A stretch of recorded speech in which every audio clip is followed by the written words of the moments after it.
This is a HeadGum podcast.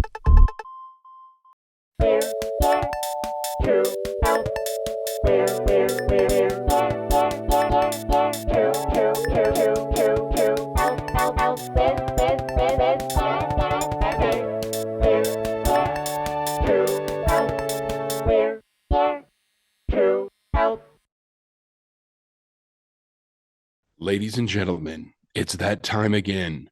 Steve Berg from Omaha, Eric Edelstein from Glassell Park. It's Weird here to help. Are you weird? Do you need help? Then you're in the right place. Or maybe you just want to listen to Weirdos Getting Help or Weirdos Giving Help. Steve Berg, my hero, how you doing? Good. Oh, Eric, fantastic. I'll tell you what, let me I have a feeling that half the people who listen to this are just like, we're like weird animals that like are being studied. You know, it's almost like the prime directive where people are like, let's see how two insane giant men behave and try to give people advice. Yeah, and you know who the first two are? Who? Studying us?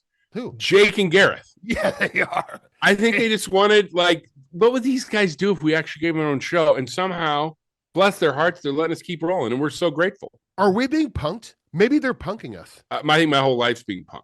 That's true. I feel every job I get, I feel like I think I'm being punked, or something happens where I'm being punked, and I'm great with it. Rug pull us. Like, I'm great with it. Yeah, like the rug hasn't been pulled yet. We're still rolling.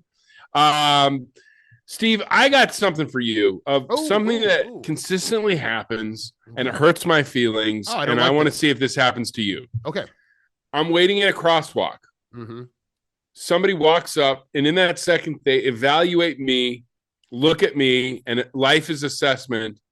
And they make the determination that this big guy has not pushed the crosswalk button. Why? I don't know, but it happens to me all the time. It happened to me on Saturday where I was standing there waiting for the crosswalk. This nice family came up to the farmer's market. They looked at me, kind of paused, and she furtively pressed the crosswalk button. Because she decided in that moment I hadn't pressed it. Is it because do you think they think we look dumb? Yeah, I think people have this natural thing. Now, I'm also going to say this, and this is very embarrassing. I actually hadn't pushed the crosswalk button. I really wish I was kidding. No, I think people assume bigger folks, big guys are simpletons. And, you know, our wives would probably agree with that. Yeah, oh yeah. But big time. Yeah, and that was what because they will come up and look at me and they'll always press that button. Does this happen to you, or is it just me? You know what happens to me? So here's a big guy thing. In fact, I was just eating at one of my favorite restaurants, La Sole Mio. Actually, well, it's now a different name. Anyways, this great Italian restaurant, old, and there's an old. Did they change the name?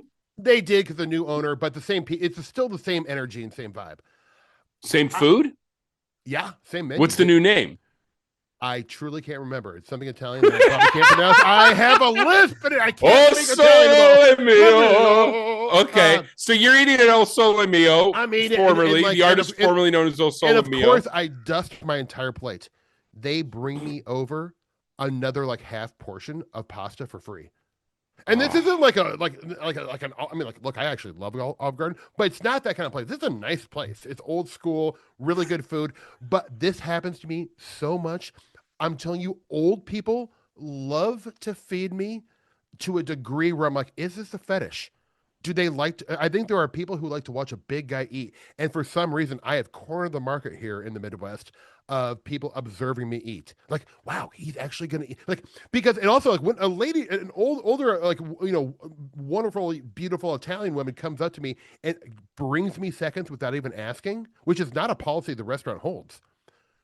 You have to eat it all. You've turned a fine dining place into the Olive Garden. I turned it into a buffet. They're like, wow, this guy ate that entire plate of spaghetti that nearly no one finishes. Actually, in fact, we were sitting next to a couple priests, me and my family. What? Yeah, the priests come in there, they eat for free. This is classic Italian. This is like in the Italian neighborhood of we got a very like Sopranos-y neighborhood in Omaha, and I love it. Orsi's Deli, the works, Via Farina. There's so many good restaurants down there, and I love Italian food. But I'm telling you, old Italian grannies love to watch me eat. I think I impress them by my sheer ability to take down volume. Well, yeah, they want to see more because, you know, that's it. Every Italian nonna wants to watch someone eat. Yeah. And you're coming in, you're giving them their dream. Yeah, yeah. I mean, you're spreading joy and happiness. You also know that there is a legit fetish of people wanting to like force feed people and watch them get bigger. Now That's a real thing. I mean this with all sincerity, and I'm not trying to sound like a self-aggrandizing or like I'm anyone, because I'm just a guy, man. But like, do you think there is a world where I can make some real coin or just a little bit of extra side money eating on OnlyFans? Because if there is, I know it sounds like a bet. Like, look, I want to build a new staircase. I need to pour new cement, and let me tell you, cement, it is not cheap. So how much do you think I could take in a year, and be honest, of just me twirling spaghetti, parming it, putting the crushed red pepper and eating it? Well, I think the calendar has shown that there's a huge sexual interest in you. We're already right there. The biggest question is, I don't think it's a sexual interest. I think it's more it's a sexual interest. We just saw a zoo. I think somebody drew you on a horse, and it's a beautiful piece of art on a plane, and it's sexual. So you have to understand, you are a sexual being. People are interested in it. The first question for OnlyFans I have to ask, I'm thrilled you're willing to eat. Are you willing to show feet? Yeah, dude. I mean, look, it's 2026, babe. Things are expensive. Groceries prices ain't coming down. And boy, I go to the no, they're going down. They're going down. They're going down. If you're willing to show feet and eat like some gnocchi or tortellini, Steve, I bet you can make a legit $750 a month. A month? I would do that in a second. This begins it. Okay, this is no longer a bit. Okay, well, we're going to set up an OnlyFans for you. Okay. You're going to eat pasta. You're going to show feet. Pan down to the feet. And you're going to take a button or two down in the middle of your meal. Why? Because you have to. Because I guess right. You want comfort. You want comfort. And you're going to be in some velour tracksuit pants. And we're going to get this OnlyFans started. This is really happening. And you have to eat meals and you have to show feet. And then I think you're going to pay for that new staircase and all the cement you want. All the cement you want. That's your version of pecan. Pecan cement. Cement. Now, okay, well that's interesting. Like that's something to consider because like I'm open to side hustles, because like look, I mean it's rough out there. Yeah, it's rough. We all need to make a little extra money. They're cutting our residuals. I mean, look, we got a lot of gripes here, but like I am willing to explore this OnlyFans eating on it. One, I gotta eat. Two, if I just put up my camera on a tripod and I just film it. Okay, so this is happening. Okay, so fans, write into the Patreon, talk to Morgan, write into weirdheretohelp@gmail.com. Steve is willing to show feet for a higher tier, but will you pay $10 a month? Basically, you'd be having a meal with Steve. So what you can do is cook your meal. Yeah. Then you're going to sit and have a meal with Steve. He'll take questions, and he will eat a meal with you. You know what, Steve? I'll pay for this. And I'm already get to enjoy meals with you already. And I know it's one of the great experiences in life. So fans, this is happening. The OnlyFans account is about to happen. And get ready now for an all new episode of Weird Here to Help.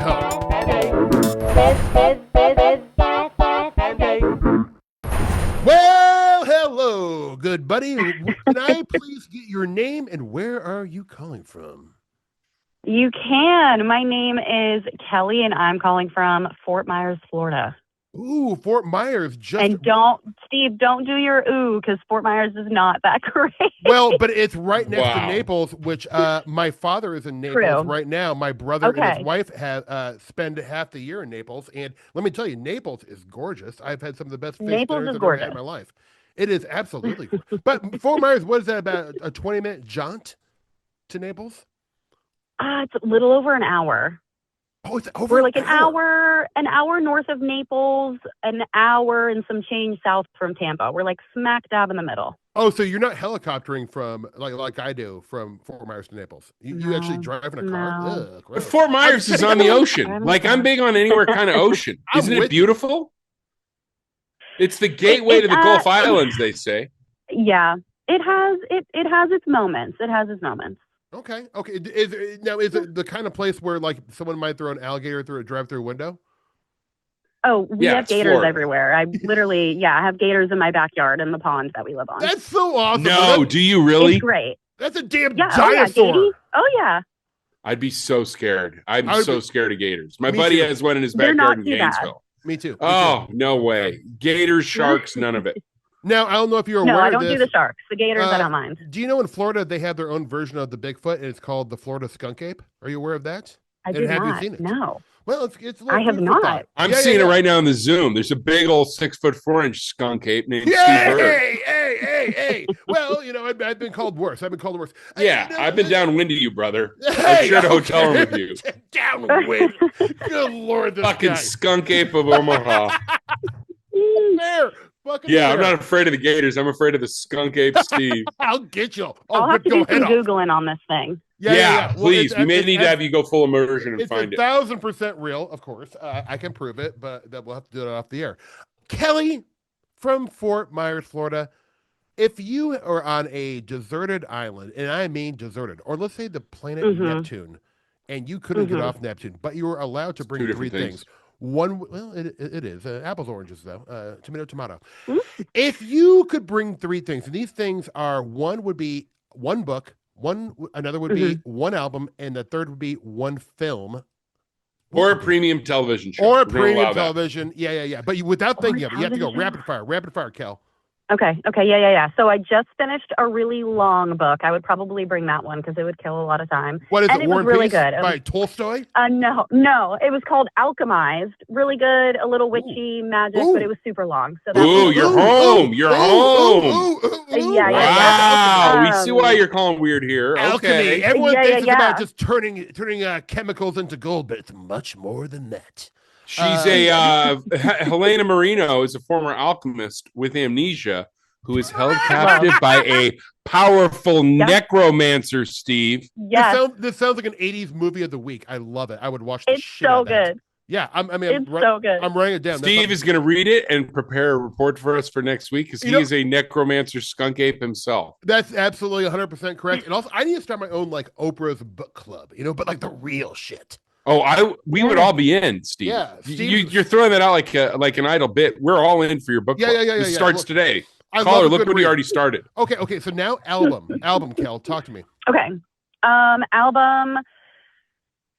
I just did a re-listen of From Under the Cork Tree, Fall Out Boy. I'd probably go with that one because it slaps every time. It doesn't matter how much time in between. Yeah.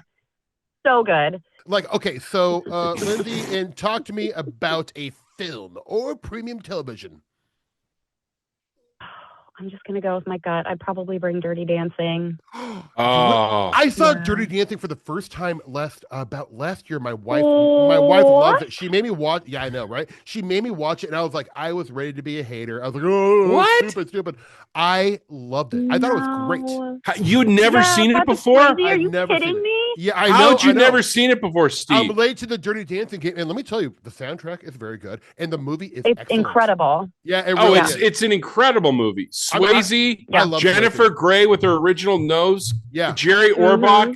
Yeah, it's ridiculous. Jerry Orbach. Oh, I miss him. I miss him. Good. Oh, Dirty Dancing. Steve, I'm glad you came around. I'm shocked it took you that long to see it. Yeah, because nobody puts Burgo in the corner. I have waited for so long. Also, I feel like Patrick Swayze is a deep influence on all of us. Oh, me, I love. What movie I love is Ghost. He's unreal. Ghost, he's the best. Yeah, Ghost is great. Ghost holds up great. And then I started a 2-year career in bouncing as a bit after watching Roadhouse enough. Well, okay, we're signed off. We love all of your picks so far. This is very, very cool. A book about a necromancer. Steve Berg is a necromancer. So please, I have a feeling we're going to get a little bit witchy and weird with you, which is what we're really here to do, caller. Yeah. Please tell us how we can help today. Mm-hmm. Okay, so a little bit of background here, and also good news for us because I'm not going to be in Florida for much longer, right? So my husband and I know I miss my seasons, but regardless. I heard that. So where are you moving to? Sorry, really quick. We are moving to Newport, Rhode Island. Hell yeah! Home of H.P. Lovecraft. This plays a part in my question. Yeah. Yes. So we're moving to Newport next month, and we took time to look through houses. We had super specific requirements because we have 2 massive dogs. We have a baby. We're just like a train of chaos right now, right? I love chaos. So let me jump on that caboose. We just recently signed a lease. Yeah, right? We just recently signed a lease, sight unseen, because, of course, we're still here in Florida. We did have a friend go check it out. He gave it a thumbs up. Everything looks great. And this house checks all of our boxes, right? It could not be better. It's absolutely gorgeous. It's the backyard that we need for our animals, the space for our kid. It's amazing. Yeah. What's the downfall? This house was Oh, built in 1750. Now, old, right? Good God. We're old, and we're in New England, which is notorious for being all things spooky, haunted, Yes. witchy, you Yes. name it, right? Yes. So again, I've never been to the house, but as first soon off, as I saw photos, go ahead. I was just gonna say, like, these are all upsides to me, but go on, please. Not to be No, friend. no, I'm no. so scared. Well, okay. So when I initially looked at photos, I didn't get scared, but I had like a very deep like gut reaction of like, Oh yeah. oh, this place is definitely haunted. It's Like vibed all out. the other houses that we looked at, like no weird feelings, no weird nothing. This one, I was like, there's definitely something funky happening here. Not enough to scare me, because obviously we still like went through with signing the lease and Yeah. we are in fact moving in. But Yeah.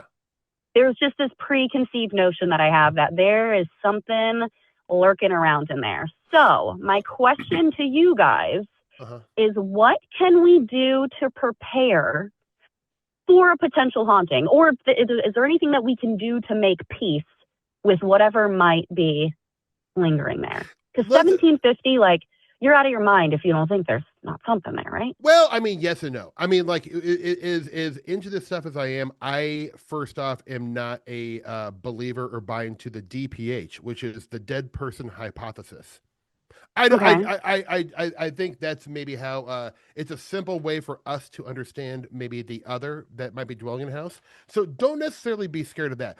Now, what initially, before we get into kind of like breaking this down, what about the photos of the house is giving you the creepy crawlies? I thought my house was old. It was built in 1928. That's so old for Omaha. 1750. I mean, the odds are pretty good. At least 3, 4, 5 people have died in that home for sure. Oh, that's my thought, right? Way more. Oh, I like this though. Gorgeous, are you kidding? Bro. Oh. It's gorgeous. Yeah, no. That like, A-frame up top. Oh, mama No, mia. I love this. Stop. And you know what? I'm getting a good energy feel from this. Yeah, I am too. And so, Steve, when you say you're not a believer in DPH, Stephen, what does that mean? The dead person hypothesis. So, yeah, I think you're like me. I don't believe how I choose to see the great beyond or whatever else. I don't believe people are punished and penalized by having to haunt a house from 1750 for the rest of their eternity. Yeah. I think, Steve, it's a little bit more like we're old, but when you would tape a program off of television and you would tape Michael Jordan, but then there'd be bits of the Airwolf program you watched before it. Yeah. Almost like a residual energy.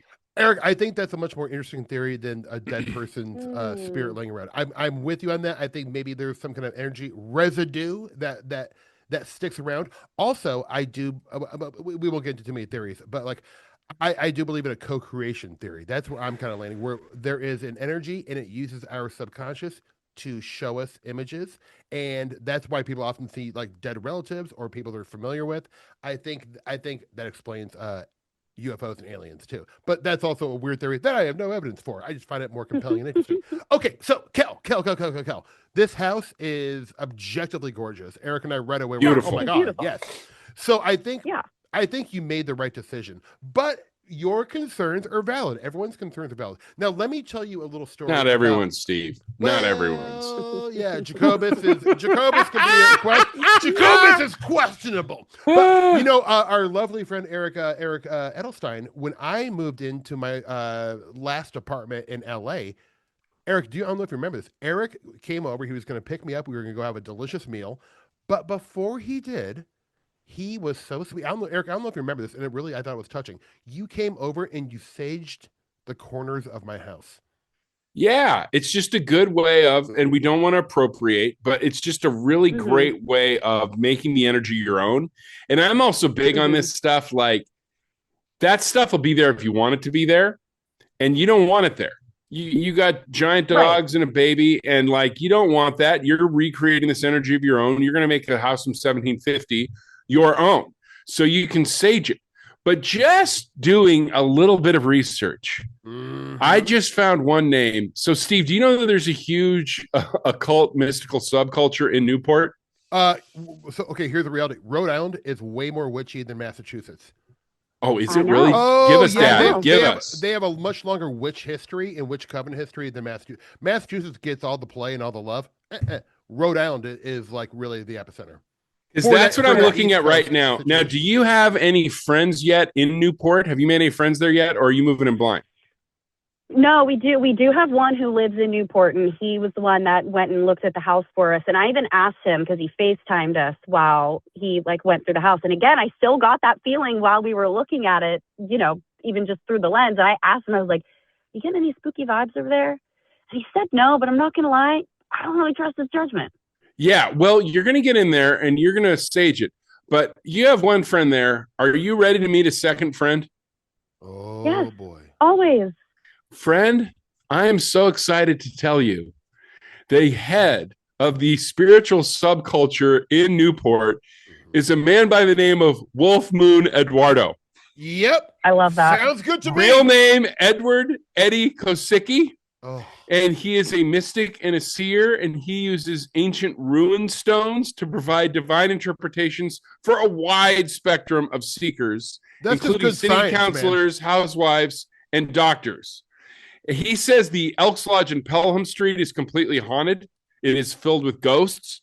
But this guy, Wolf Moon Eduardo, first of all, don't you want that to be your second friend you make in town? A guy named Wolf Moon Eduardo? Yeah. 100%. I might rename my come name on. to Wolf Moon. Yeah, no, I want to be like, hold on, I'm texting Wolf Moon Eduardo. And I love that it's it's Eddy Kosicki, but now he's Wolf Moon Eduardo.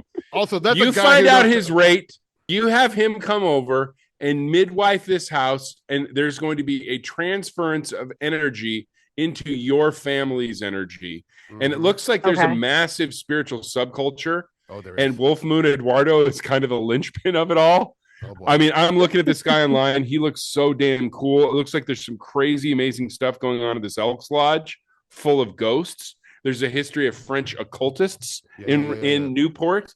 Mm-hmm. And I think we need to reach out to Newport. Wow. Oh, yeah. This is pretty cool. I think that house, I was prepared to be terrified because we'll say I'm the softie. I'm the scared one of 13 feet, but I got a great vibe from your house. I just think you're going to go in and claim the energy of your house as your own, and that those ghosts are welcome to hang out at that at the Elks Lodge.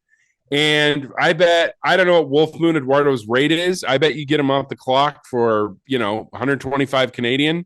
Mm-hmm. He comes in here and he restarts that house with your energy.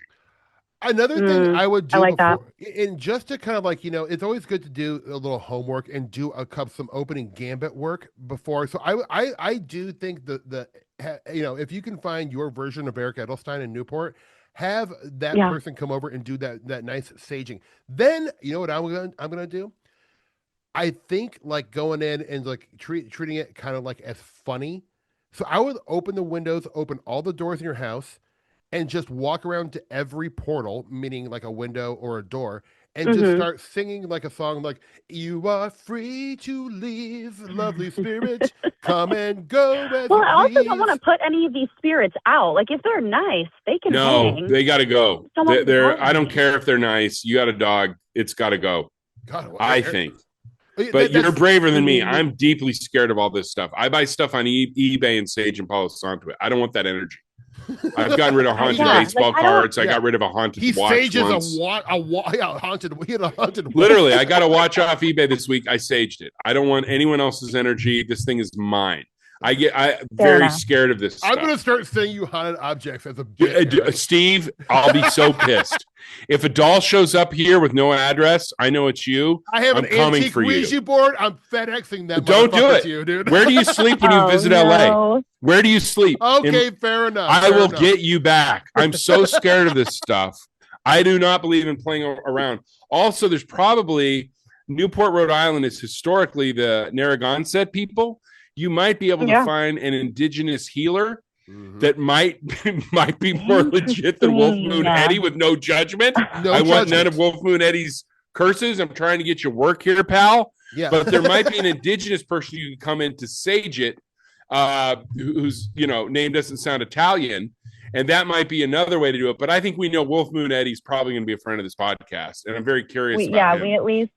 We at Right? least have a contact. No, Yeah. come on. Wolf Moon Eddie, like, yes. And Jake Johnson will very likely pay for Wolf Moon Eddie to come over. I can hear him. I ain't paying. Are you kidding? Why don't I go over there? I'll do it for half that. I'm not paying for fucking Wolf Moon Eddie. What are you guys doing? I also will say, if like I do think a lot there is a lot of what we bring into a dwelling or residence. So if you come in with fear and like you're scared and creeped out of the place, I think maybe that's what you're gonna get. But if you come in, and that's what I'm saying, like as an example, like opening up every door and every window and just saying like, hey, you're free to go if you leave. Like make it into a musical, walk around, like have a glass of wine, you know, like crescent the house by releasing the energy. Like if you're bad, you can go, but laugh about it. Like I think if you come in and you're timid and you're scared, sister, unfortunately, I think that's what you're gonna get. So I agree. I want you to blast music you love, blast Fallout Boy, open those windows, sage up in the corners. Because I get a great vibe from that house. And if it's built in 1750, we know it was built correctly. Yeah. And this thing is here to last. And you're going to make this energy your own, potentially with Wolf Moon Eddie or a local indigenous healer. But I have a really good feeling about this. And I think you're gonna love Rhode Island. It's such a cool spot. And also you can do America's best kept secret. Yeah, exactly. See, not anymore. Also, not anymore. 30,000 downloads on the opening day with us. They're all going to be moving there now. Now, if you're really paranoid about this and you want to go the extra length, what I would do, and this is very easy to find, I think it's called getting the mats about a place.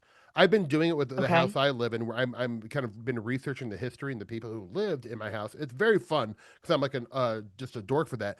But how do you do that?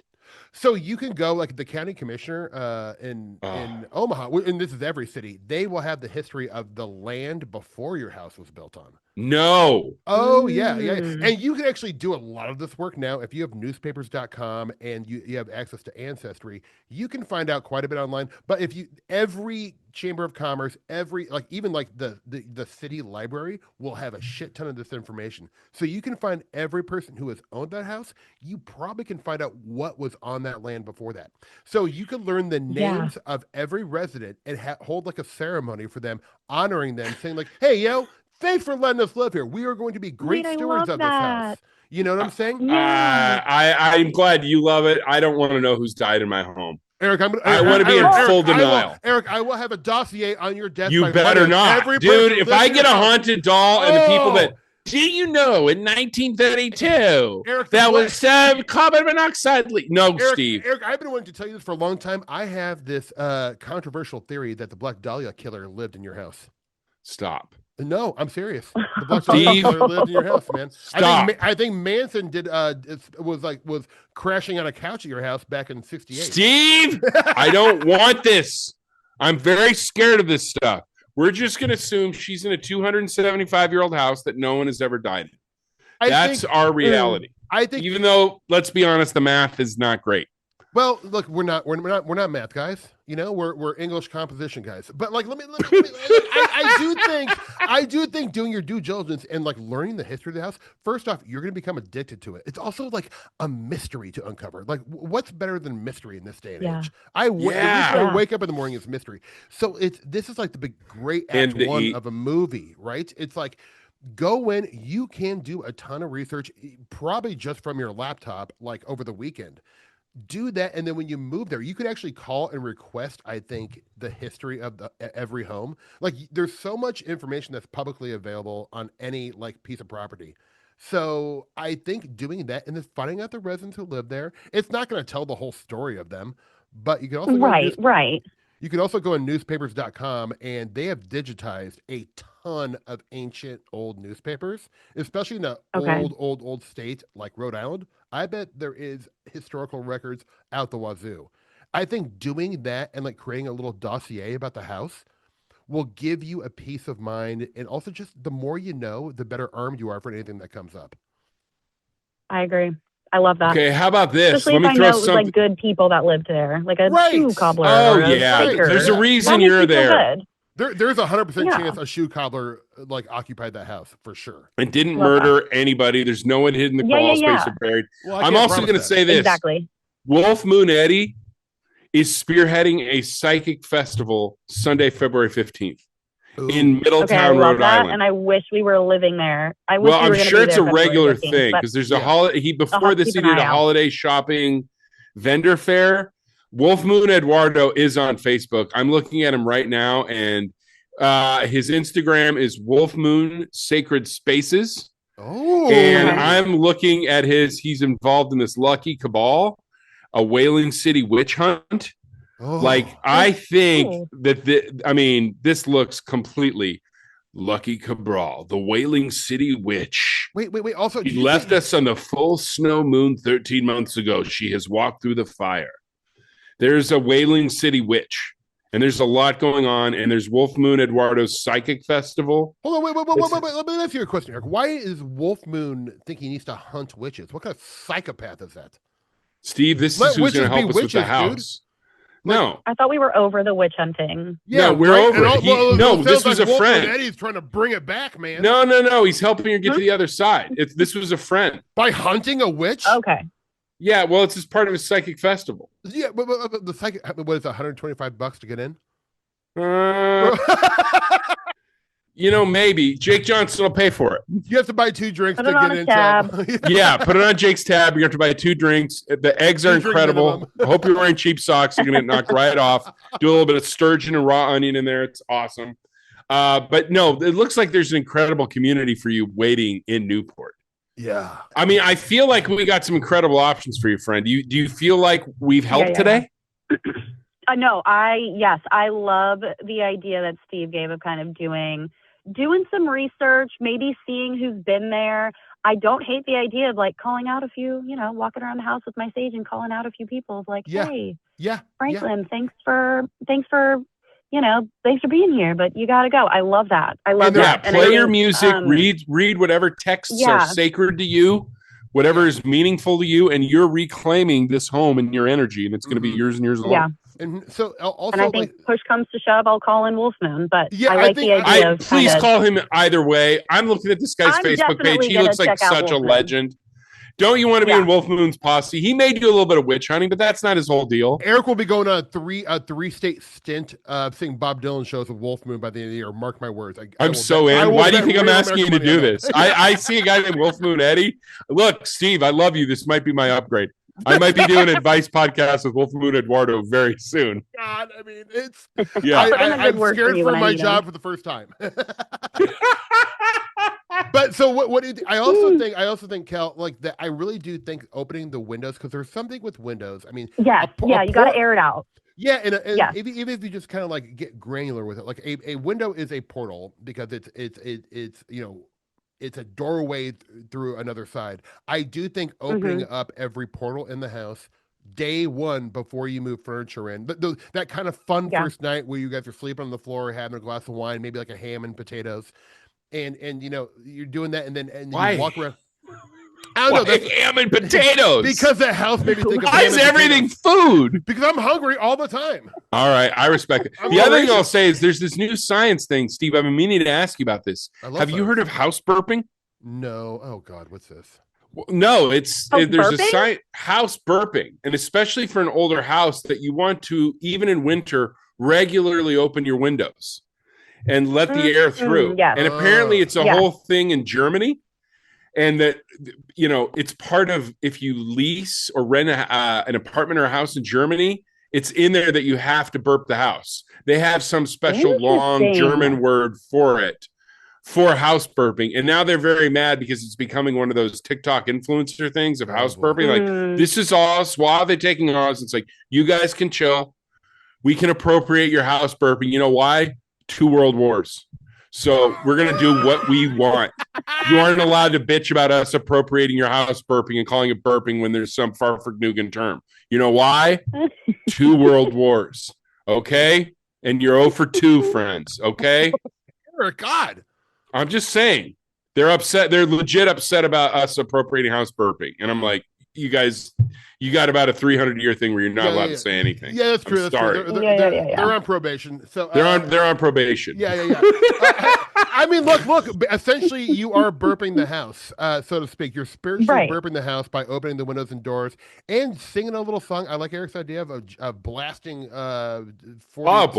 21. Oh yeah, Fall Out Boy. Sorry. Yeah, I'll come up with my own little jingle. I have a 1-year-old. All I do is make up jingles all day, every day for him. So I think surely I can make to some the up house. for some Right. So we want an update, and also in a dream world, we would love an update on Wolf Moon Eduardo. Yeah. No, I'm not kidding. I am. Don't tell him you know he's Italian. Let him be Wolf Moon Eduardo. Let that dog howl. Let him go. Let's see. Let him go. Amazing. Yeah. Let him dance. Thanks a lot, Kelly. We really appreciate it. That was a really Thank fun you, guys. call. You rock, Kelly. This was so fun. You're one of us. You're weird. Thank you. Yes. 1000%. Thank you, yes! guys. We Peace love out, you. sister. Have a good weekend. Later. Bye, Kelly. You too. Bye.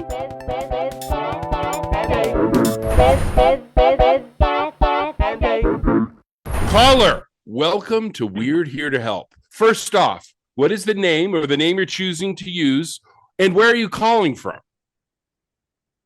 My name is Lindsay.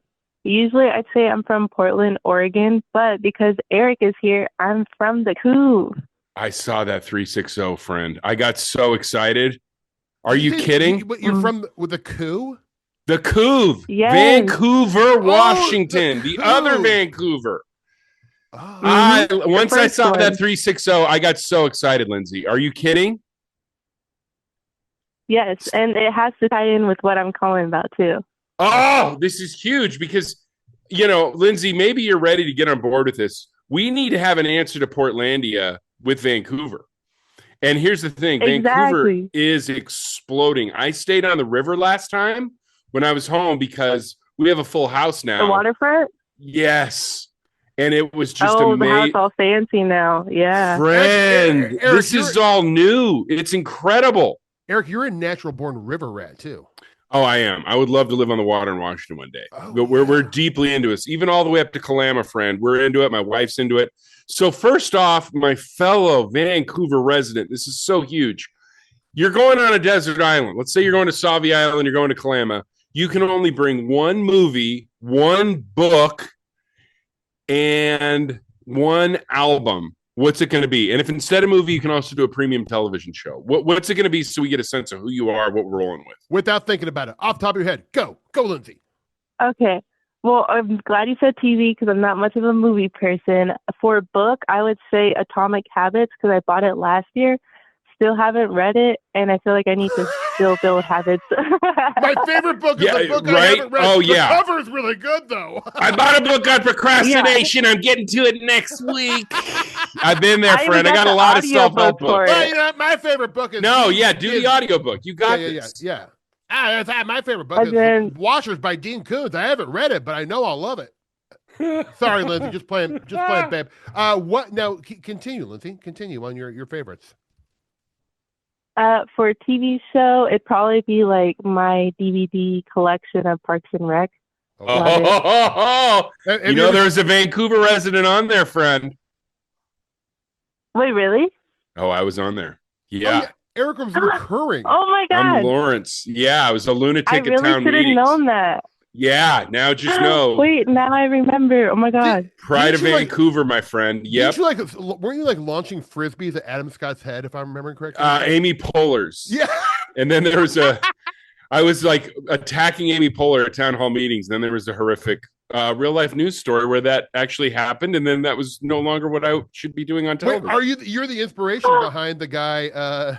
Maybe you inspired this lunatic. Yeah, I don't know. Yeah, I just pulled it up. You look so cute. You could go to town hall meetings. Oh my gosh, I'm in.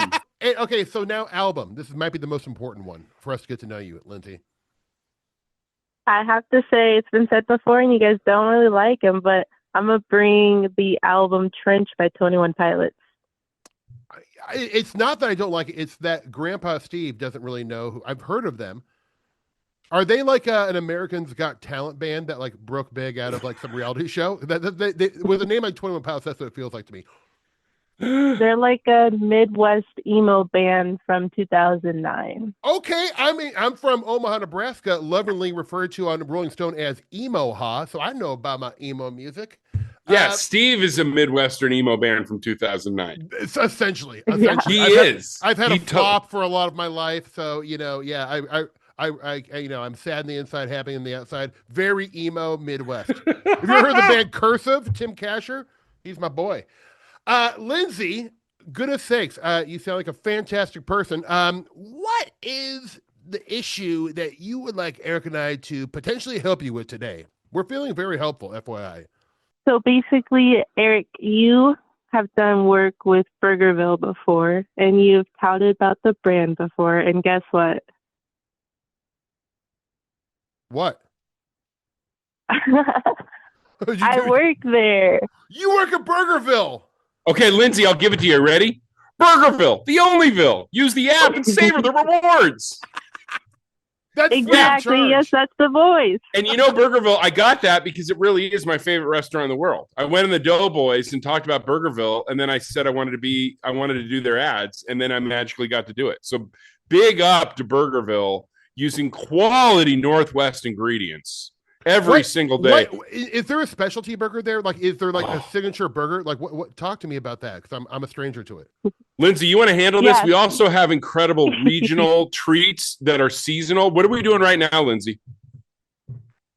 So right now we're doing the seasonal truffle mushroom burger for the month, but I'd say our most popular that people come down to or come up to all the time for is our Walla Walla burger and our Walla Walla onion rings in July. Buddy. Oh, God. And I'll say this, Lindsay, Walla Walla sweet onion rings are by far the best onions in the world. And I'm an onion guy. I get them shipped in. They come in like this little thing that looks kind of like pantyhose to keep them fresh. They are so good, and Burgerville has the best onion rings. Also, Lindsay, I'll say this. I'll put Burgerville's fish and chips and fish burger with about anyone. Right, friend? Yeah, so, okay, the reason why I'm calling is because I've been with Burgerville for years. I love the company. We have a new CEO coming in. Some things are changing around. I started out as an employee when I was like 16, crew member, learned all the roles. I switched to a manager later, and then I saw there was an opening for a customer service agent, and it's remote, and I was like, get me out of here. Love the restaurant, but I want to hang out with my cats some more. Yeah. And I got the job. So do I. And so I kind of like to expand that role. And so my question is, how do I propose a job that doesn't really traditionally exist?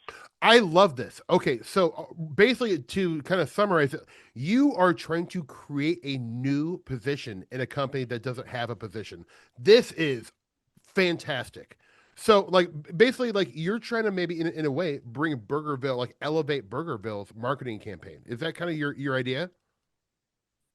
Yeah, like I'd like to work kind of in the back end of stuff because they already do have like a digital marketing agency they outreach to that I'm sure Eric worked with in the past.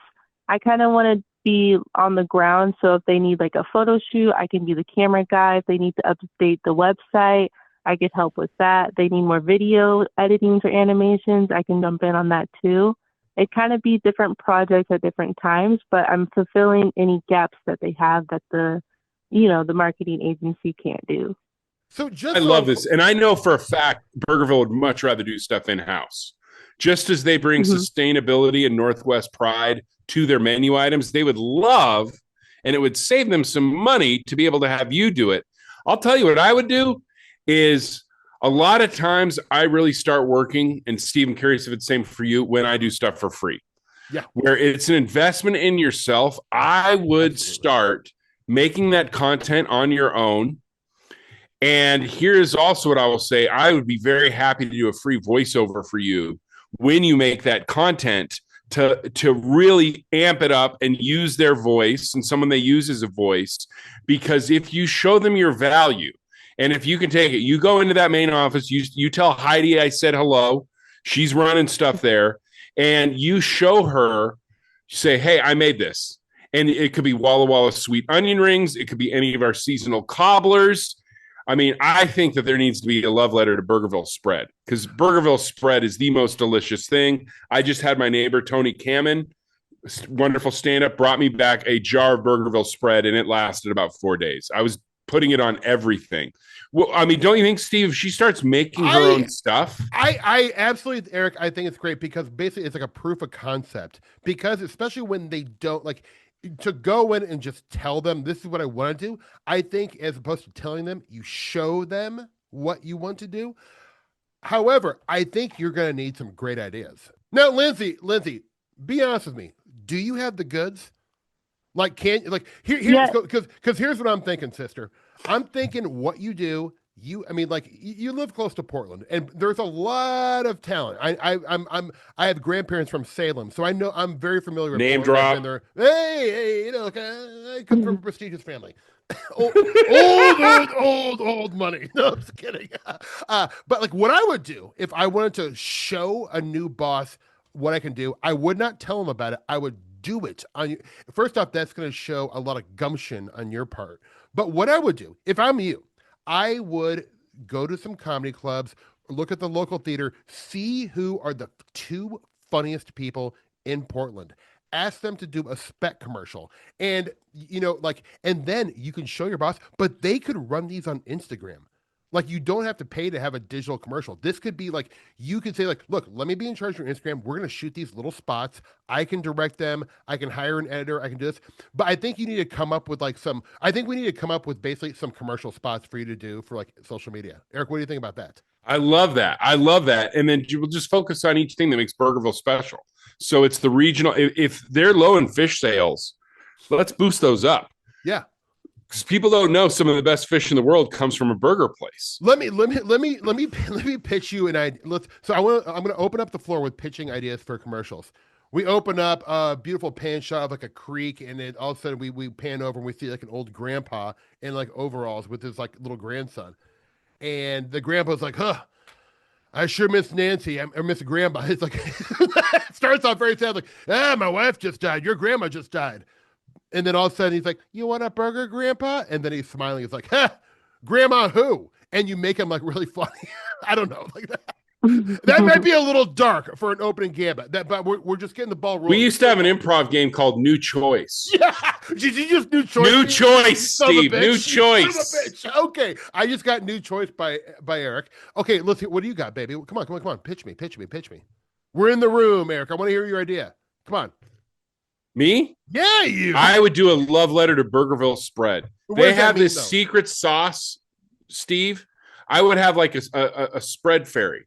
Okay. This Burgerville Spread is so good on everything. You have a magical Burgerville Spread fairy making the world in Portland and Vancouver a happier, better place by sharing Burgerville Spread. Because when my neighbor showed up and there was a jar of Burgerville Spread on my porch, I about wept. And I immediately went in, cooked myself a Beyond Burger, and dunked this stuff all over it. It was just so good, Steve. So, but give me the content. You and I, Eric, we're running an agency. It's Mad Men. You and I, we're smoking, we're drinking. Oh, I love it. Like, so here you said ferry. So what if you're in a Burgerville, right? I'm putting you in a fairy outfit with wings. Well, look, and you're floating around doing good deeds, giving Burgerville Spread, and then you're housing burgers, housing fish. But then under the cuff of my long sleeve shirt, I have a two pump full of this delicious spread, and I'm going around to different people and basically, it's a practical and drinking effect. A good amount yourself. You're gonna have spread all over your beard. I will. It'll be all. That's your lot in life, buddy. I think you lean into like this being a little surreal and a little bit like over the top wacky. I think you have a fairy and you have a practical special effect with burger sauce, and it's a bunch of people eating plain burgers like, this burger's okay. I mean, it's a burger. And then all of a sudden the fairy makes these burgers amazing. Oh, yes, because everything's better with Burgerville Spread. Mm-hmm, and think about those Skittles commercials. Yeah. Like, they're so surreal and so fun, and they're kind of like little short films. They are. And they're brilliant. And what I also love is Skittles is one of the few ones that still does brilliant ads. Because now my big beef, and this is partially my beef for Burgerville, Steve, what happened to the commercial actor? Now it's all celebrities, and the creativity's gone so far down. Yeah. So this is a chance for you to be an answer to that, to write something real funny. We're putting Steve in Lycra and leggings and pantyhose with fairy wings, and he's going to fly around giving Burgerville Spread around the Portland, Vancouver, Tigard, Beaverton metro area. And all of a sudden, Steve's getting a Burgerville check. You've proven your worth to this great Northwest company, and that new COO is going to save a whole bunch of money that they can put into opening new Burgervilles, which is their goals. They want a lot more Burgervilles. Oh, the stockholders are going to be happy. Here's another pitch, and this, maybe it gets new choice, but someone's going to have to come up with a pitch too. I can't be the only one here. So, okay, picture this. Tense situation. You have two guys, or a guy and a girl. They're standing over trying to defuse a bomb. Do we cut the blue wire? Do we cut the green wire? Do we cut the red wire? They don't know. But what happens is they like, well, let's take a quick burger break. They take a bite of the burger. Some of that burger sauce falls onto the bomb, defuses the whole situation. They high five. Burgerville, come and get your sauce. I mean, that's gold. That's gold. That's what about a too. love letter to the actual fisherman, Steve? Since you're a fisherman, like you start on a boat, the fish aren't biting. Then a little drop of Burgerville spread goes in the water and the fish go crazy. They start jumping in the boat saying, please cook me. Please cook me. We want to be a part of this spread. And what if because I would dip the fish and chips in the Burgerville spread, not just the tartar sauce. Let me tell you this. Let me just add a little something. I love what you got cooking there, Eric. We really love that here. But what if instead of a fish, it was a talking burger that you fish out of the thing? Oh, Then you come and you dip in the sauce. The burger's happy to be eaten now because it has this wonderful sauce on it. It's like, look, I'll sacrifice myself gladly if you smother me with that sauce. Yeah, the sauce is that good that the fish are willing to die for it. There's your tagline. Sauce you're willing to die for. Sauce you're willing to die for. That is that's a good one. Yeah, Lindsay, right? Lindsay, what do you think? Do you have any ideas? Like, I mean, I think here's the thing. If you're going low budget, you're doing this on spec and you have a budget like of, I don't know, $800 that you are paying for with your own money. I do think you're going to have to lean into weird, surreal comedy to make it. Yeah. I think if you try to make it safe, like a normal national, like Burger King commercial, it's not going to come on. It's not going to, you need to stand out. I think that's what Sonic did so well. I think like go back on YouTube and watch those Sonic commercials. Because like they did change the game of like, TV for like at least a hot second where improv was king. And they were just putting like, here's a weird situation. Let these two champs roll. But I think if you're going to do this, these commercials need to be like nothing anyone has ever seen before. Does that make sense to you, Lindsay? That's super interesting. I initially called in trying to think of like a job proposal, like whether that's like a video or like just like a fancy PDF with like somehow Eric's involvement to send to Heidi because everyone here is a big fan of Eric. Yeah, but that's actually interesting doing a commercial. Show them. No, guess what? No one wants to read. If I'm a CEO and someone gives me a PDF, I'm gonna use that to roll up a doobie and smoke it. I ain't reading shit. He's gonna roll a doobie anyway. I'm gonna roll a doobie. Full disclosure. But like, I mean, he hasn't even had that good Washington weed yet. Yeah, Lindsay, I think you show don't tell, and I'm thrilled to pass along to Heidi and all the great people in the Burgerville offices. But I seriously think if you show them. Yep. You can, and now there's a whole world of creation for you. You shoot that on an iPhone. Yep. You don't have to pay your actors much of anything. You pay them nothing. And the other thing I'll do is I'll say this. When you said Burger King, Steve, you know what immediately went in my head? Because it's burned in there for life.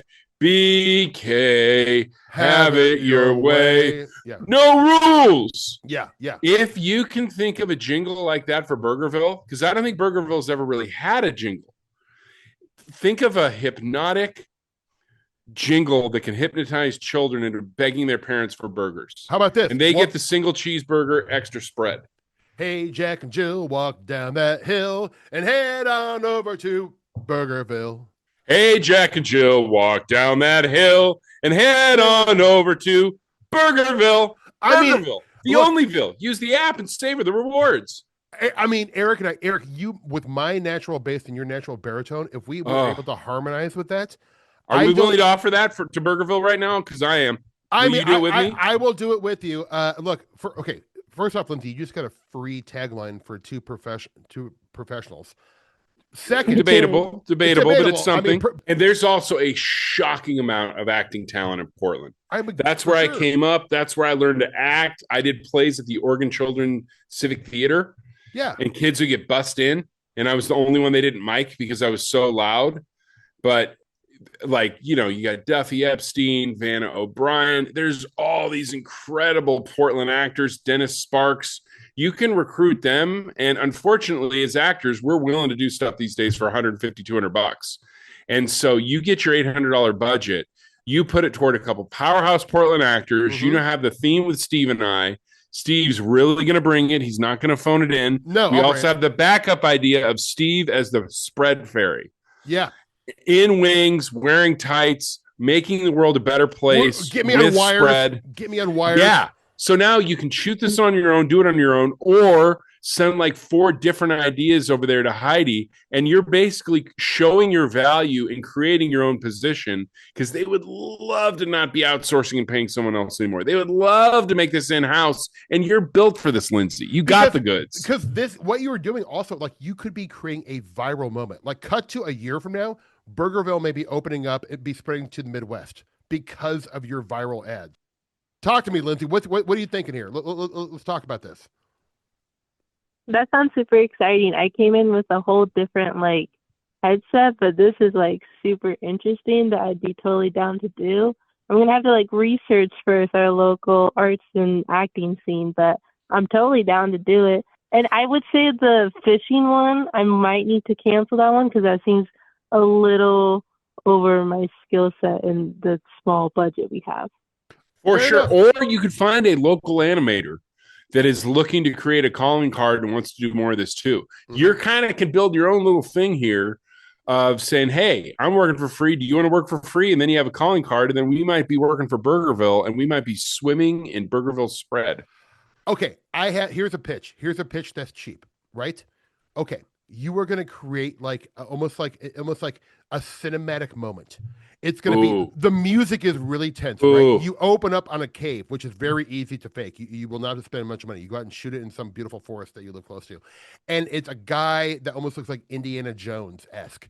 And he is about ready to open up this old sarcophagus, and inside of the sarcophagus, you cut back to his face. It's glowing with golden lights, and this music comes of, oh, and it's a jar of Burgerville sauce. And then Eric's voiceover comes in at the end. Oh, I love it. Or you can just have Steve say sarcophagus, and we all are going to love it. That's all we need. Look, I could do the voiceover for the actor. The actor, basically, I could be the thought bubble inside the actor's head. I've been looking for this sarcophagus my whole life. And it's good. I think we got options, Lindsay. I think so. You think about this. You think about what ideas work best for you. And then you email Morgan, weirdheretohelp@gmail.com, and let us know what you need from us in the next step, because it's very easy for us to fire off some voiceovers for you or anything else. And then I'm telling you, there are some of the most talented actors in the world in Portland, Oregon. I was lucky enough. That's where I did all my training. That's where I became an actor as a small, overweight child. And they're out there, and they would be willing to help out for Burgerville. Especially, you can pay people in Burgerville gift cards. Absolutely. Who doesn't want that? That's what I got my parents for Christmas. Well, okay. So, how you feel? You feel good about this, Lindsay?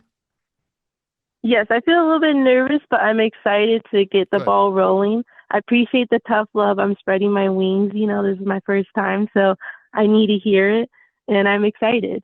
Yeah, you are spreading your wings like Steve, the Burgerville fairy. Yes, I can see it. I can see Steve. I'm okay handing over my Burgerville job to you, Steve. No. I can see you as the Burgerville spread fairy, and it is good. I'm not taking your job, Eric. We'll talk about this. No, I'll still do the voiceover, but you're the fairy. Okay.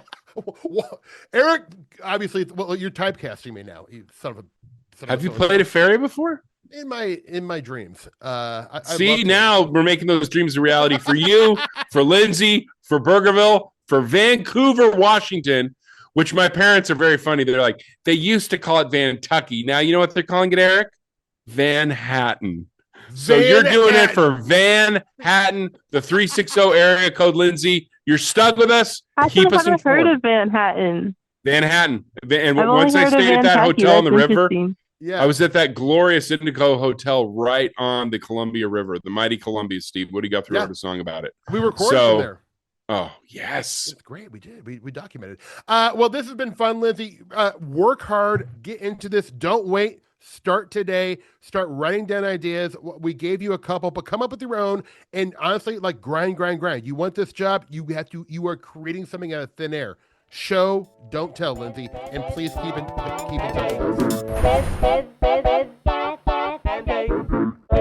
We're Here to Help is hosted by Jake Johnson and Gareth Reynolds. If you'd like to be on the show, please email us your question at helpfulpod@gmail.com. And if you want to watch video episodes of We're Here to Help, you can go to our Patreon at patreon.com/here-to-help-pod to see our entire catalog. Theme song by Oliver Raleigh. The cover artwork is by James Fosdyke. Animations by Andrew Strelecki. And if you'd like to see Gareth do stand-up on the road, go to GarethReynolds.com. Remember, all of the advice given on We're Here to Help is for entertainment purposes only, and all listeners should be adults and make their own decisions.